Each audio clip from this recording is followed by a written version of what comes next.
Nantucket is a tiny island off the coast of Massachusetts, but it might as well be its own world. One where men proudly wear pink and women don headbands without irony. Where it's totally normal to have sailboats on your belt or lobsters on your shirt. What, you don't have these things in your closet? As a native New Englander myself, I wanted to take a closer look at the birthplace of prep. I've got a hole in my heart because you blow me away. For starters, they don't call the main staple of the Yankee uniform Nantucket Reds for nothing. The shade is so sun-faded it's almost pink. You're basically not allowed here unless you have this color in your closet, so we went to the store where it was created in 1945 by a man named Philip Murray. This is his granddaughter. I'm Lauren Murray of Murray's Toggery Shop on Nantucket.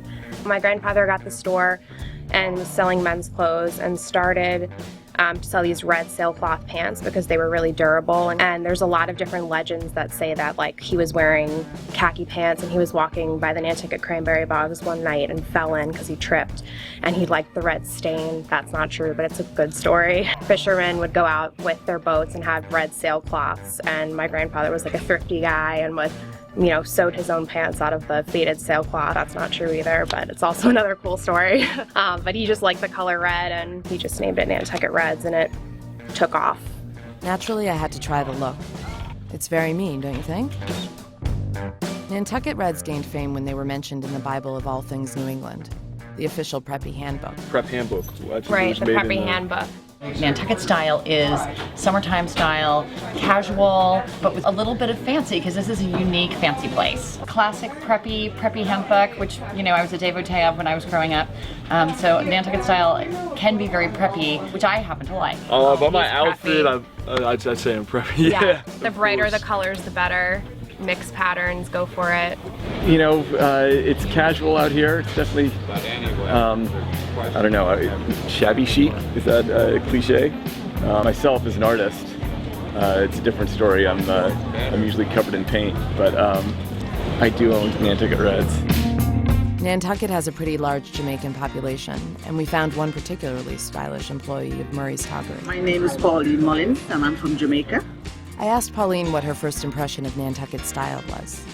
Yeah, but I'm like, oops, this is something different, but it was fun when I came here and see the dress code, and I just fit right in, and I think it was cool, yeah, different, yeah. I'd also noticed these baskets, which just kind of looked like baskets to me. But apparently there's so much more than that. Lightship basket is definitely like a status symbol on the island.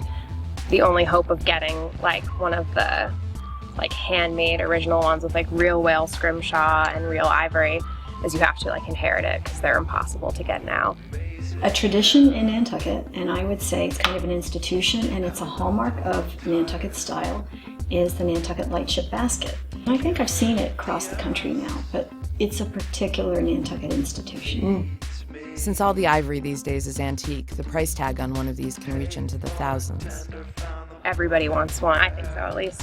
I don't have one myself personally, but I'm hoping that I will have one eventually, either inherit one or when I get married it will be my wedding gift or something. And the curtain rises. Actor John Shea, most famous for his roles in Gossip Girl and The Good Wife, is a year-round Nantucket resident and artistic director of the Theater Workshop of Nantucket. And the Nantucket style is sort of what I am right now. You know, I have a collared shirt on, but no tie, no shirt. Most people are informal. I've got my jeans on because I swore to the actors that I wouldn't wear shorts when we're in rehearsal because we're doing a very kind of formal play. And so, but I think that there's an informality that people try to maintain. And there is a kind of socialist egalitarianism, which is important because people, even though they're billionaires, or they are the millionaires who are working for the billionaires, or they're the people who have just arrived from Eastern Europe and they have no money, everybody kind of tends to dress the same. It all seems the same. Most Nantucket style is inspired by the ocean, so who better to ask than a local fisherman? Meet Pete.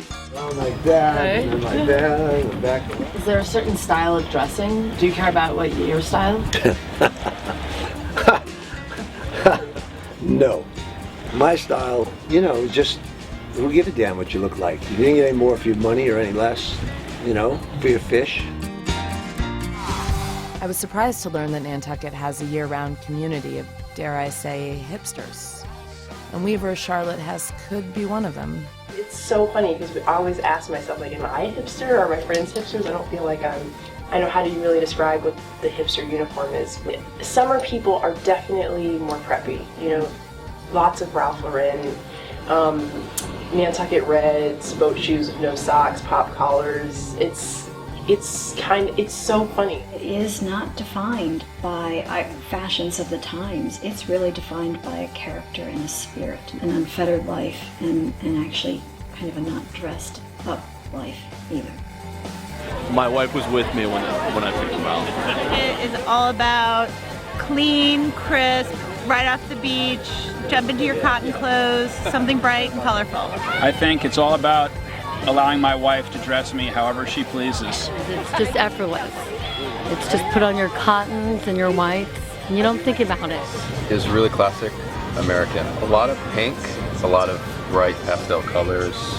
I'd say the summertime is really the fashion peak for Nantucket. And you don't need a passport to come to be in love. All you need is to come here, and you're here. You're here. And that's what love is.